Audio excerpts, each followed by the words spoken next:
Bonjour et bienvenue sur la chaîne Ludipack. Aujourd'hui, on va vous parler jeu, on va vous parler insert, car oui, le rangement pour un jeu, c'est important. Cette fois-ci, on est sur un jeu culte puisqu'on va vous parler du jeu Abyss. On a fait un rangement chez Ludipack pour le jeu de base Abyss, mais ainsi ces trois extensions que sont Kraken, Léviathan et De Profundis.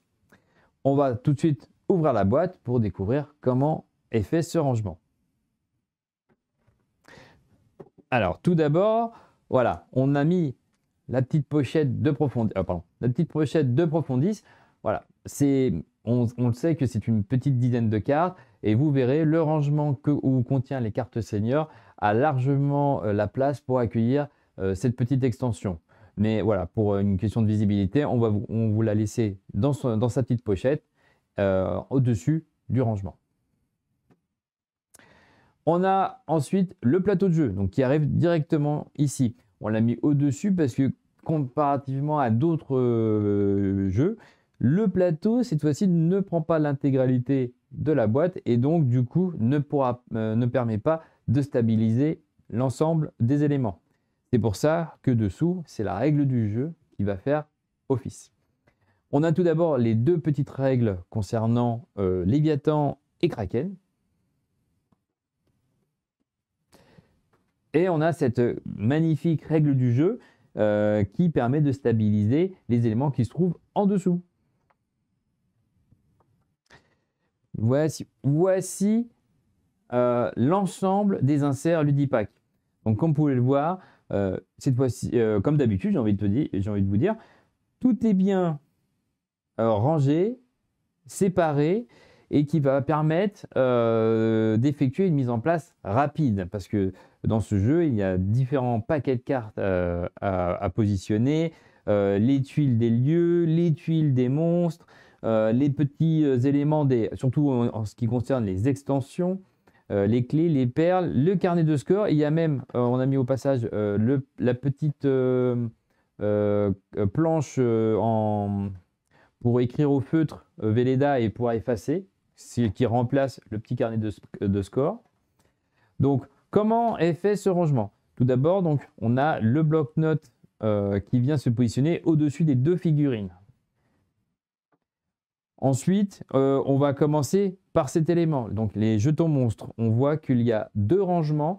Donc, il y a un rangement pour les jetons monstres de base et un rangement pour les jetons monstres de l'extension Léviathan. Donc, du coup, pendant la partie, comme on doit faire le choix entre l'un ou l'autre, et ben là, c'est très facile avec ce rangement. Donc, on va le sortir. Voilà. Donc, c'est un rangement qui est constitué de deux, on va dire, deux emplacements où on va glisser de haut en bas les différents jetons. Donc, on va le regarder de près. Donc, vous voyez, alors là, il y a un petit côté très chic dans ces inserts qui ont été réalisés pour ce jeu, parce que voilà, ce petit ton très noir, très sombre, avec un joli effet couleur sur les bords. Moi, je trouve ça très joli. Et vraiment, là, regardez, cette petite décoration qui a été faite ici et qu'on retrouvera dans d'autres éléments, voilà, qui fait vraiment penser à Abyss. Pareil, hein, là, on voit, alors, je ne sais pas si on va le voir à l'écran. Ah, voilà, vous voyez, le côté, pareil, a été sculpté pour faire penser, voilà, au fond marin, à l'eau. Non, franchement, c'est vraiment super. Donc, comment on fait? Bah, c'est très simple, hein, voilà, on prend son jeton, hop, on le sort. Et quand on veut le repositionner, voilà, il y a une encoche, hein, parce que vous voyez, le jeton, il n'est pas totalement rond, hein, il y a une petite surface sur le côté. Donc, il suffit de mettre l'encoche à ce niveau-là et ça rentre tout seul. Voilà. On va poursuivre avec un autre élément. On va prendre, c'est l'élément concernant les petites coupoles coquillages pour que chaque joueur puisse avoir ses perles. Donc, on va le regarder de plus près. Regardez. Hop, je fais tomber les perles. Voilà. Et regardez, ça, je trouve que c'est voilà, superbe.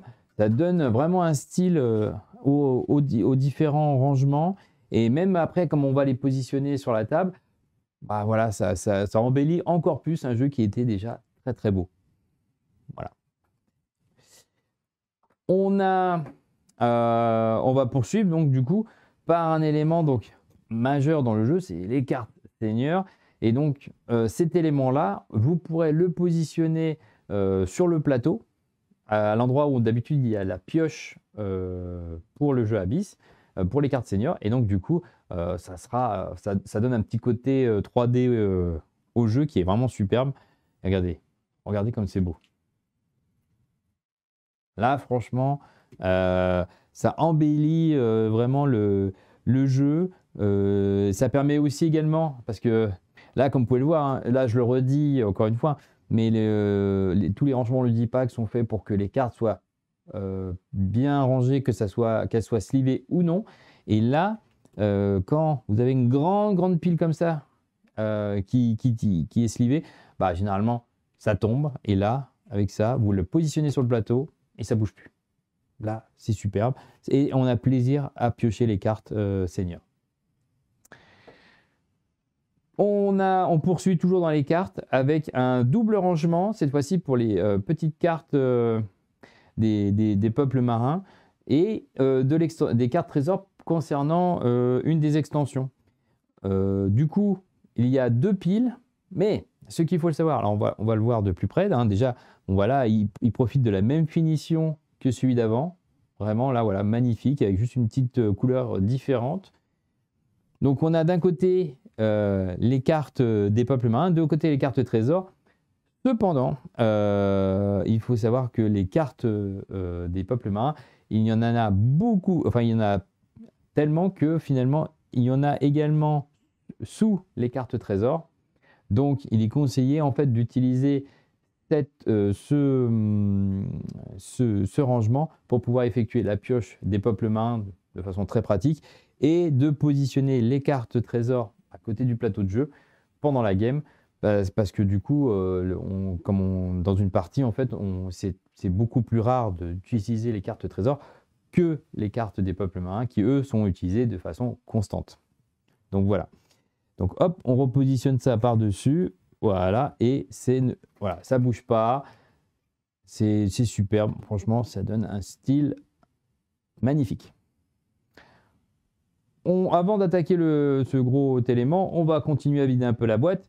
On va parler des 2 éléments de rangement pour les perles, donc les perles blanches standard du jeu et les perles noires de l'extension Kraken. Et là, alors là, on a un élément. Alors, je ne sais pas si ça se verra bien en vidéo, mais il a profité d'un usinage particulier où juste en dessous, voilà, vous voyez, il y a un petit chanfrein qui a été fait et avec un côté très lisse, un petit peu rugueux au niveau de la sculpture justement pour bien accrocher. Et c'est très agréable en main. Vraiment, on a plaisir à prendre l'élément parce que comme il est plutôt fin, voilà, à prendre l'élément, tiens, je prends ma perle, hop, et je repose ça sur la table. Et c'est quand même beaucoup plus sympathique d'avoir cet élément-là à côté du plateau de jeu que généralement ce qu'on faisait, c'est qu'on prenait un petit coquillage en plastique en plus pour faire la banque en fait. Donc ça c'est super sympa. On peut le voir en plus proche, regardez. Ça, voilà. Alors ça c'est super, franchement. Et en plus ça prend moins de place parce que comme il est fin, voilà, on le positionne voilà, à côté du plateau, voilà, il n'y a aucun problème. Même chose pour les perles noires, juste qu'il est plus petit, parce que forcément il y a moins de perles, hein, et les perles noires il n'y en a pas tant que ça. Voilà, on pose ça à côté. On ne peut pas se tromper parce qu'il y en a un grand et un petit. Et du coup, c'est super. Franchement, c'est dommage, mais là, il faudrait que vous voyez le jeu en partie avec tous les éléments de rangement autour. Ça donne un effet de dingue. Non, pourquoi je remets dedans? On a ensuite les 2 figurines. Donc les 2 figurines sont restées dans leur socle plastique d'origine. Parce que du coup, voilà, c'est fait vraiment pour. La seule petite subtilité, c'est qu'on a réalisé un support pour permettre d'encastrer le plastique de protection dedans. Et donc, ce qui donne un côté un peu, j'allais dire, objet de collection. Ouais. C'est comme les petites voitures ou les figurines. Voilà. Et donc, on peut récupérer voilà, son élément comme d'habitude. Et comme d'habitude, il est bien protégé, c'est juste que maintenant, il a son socle et son emplacement dédié dans la boîte. Même chose pour la figurine Kraken, hein, c'est exactement le même principe. On garde le moule d'origine avec un petit socle supplémentaire pour lui donner plus de cachet.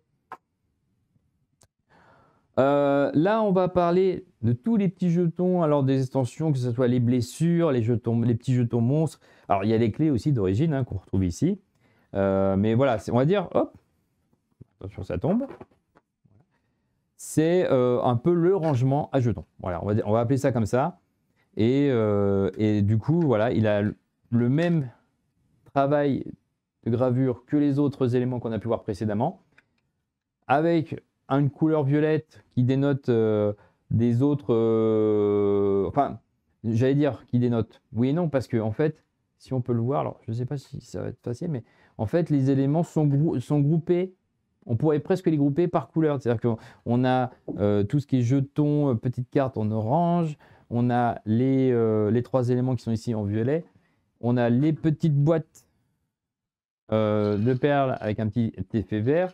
Donc voilà, ce qui permet de, voilà, on peut s'amuser à mettre en place sur la table en groupant les éléments par couleur. Sinon voilà, c'est un rangement voilà, constitué de 4 zones avec voilà, on va dire c'est comme les rangements cacahuètes, c'est-à-dire qu'on va prendre comme ça sans problème, du fait qu'il soit bien incurvé, bien travaillé. Voilà, ça pose aucun problème d'aller chercher un élément et de le repositionner dedans. Voilà. Hop, je vais mettre ça ici. On reprend les cartes seigneurs. Petite chose, il y a un petit serpentin au fond de la boîte. C'est tout simplement que pour pouvoir faire en sorte que tous les éléments soient à la même hauteur et que ça puisse tenir correctement, on va mettre le rangement des jetons toujours par-dessus le serpentin afin qu'il soit parfaitement aligné. Voilà, voilà. Mais sinon, celui-ci est destiné à rester dans la boîte. Sur le côté, sur le bord de la boîte, on a les pistes de monstres, donc que ce soit la piste du jeu de base ou la piste de l'extension Léviathan. Et enfin, le plus grand élément, donc les tuiles lieux. Donc là, je vous conseille de le prendre sur les côtés. Hein, voilà, ou même, voilà, prenez-le à deux mains parce que c'est assez lourd. Et voilà, regardez, ça c'est juste superbe parce que, pareil, un petit travail pour faire penser au fond marin. C'est superbe. Les tuiles ne bougent pas. On peut les prendre facilement. Bah voilà, encore un élément qui va donner du cachet au jeu. Maintenant, pour ranger, eh bah, c'est très simple. On commence par les tuiles qu'on fixe dans le coin. On va prendre les différentes pistes de monstres qu'on va mettre sur le bord de la boîte avec le petit serpentin juste devant. On prend... Ah, attends, tu restes là. On prend les éléments, le rangement pour les jetons qu'on va positionner juste contre les pistes qu'on a mis précédemment. On va mettre le rangement des cartes. Alors attendez, voilà, les coquillages. Les jetons monstres dans le coin entre les pistelieux et les jetons. Les cartes seigneurs entre les coquillages et les lieux. Pardon, je me suis égaré. Voilà. On va mettre les figurines juste à côté, au centre plutôt. Hop, voilà. Et enfin, on termine avec les 2 rangements perles, ici et ici. Là, on a bien reconstitué l'ensemble du rangement. On finit avec le bloc-notes. Important, on met la règle tout de suite par-dessus. Ensuite, il ne nous reste plus qu'à mettre les deux règles des extensions et on finit par le plateau. Voilà, pour me donner du poids. On finit par refermer la boîte. C'était le rangement Ludipack pour le jeu Abyss. Sur ce, à bientôt!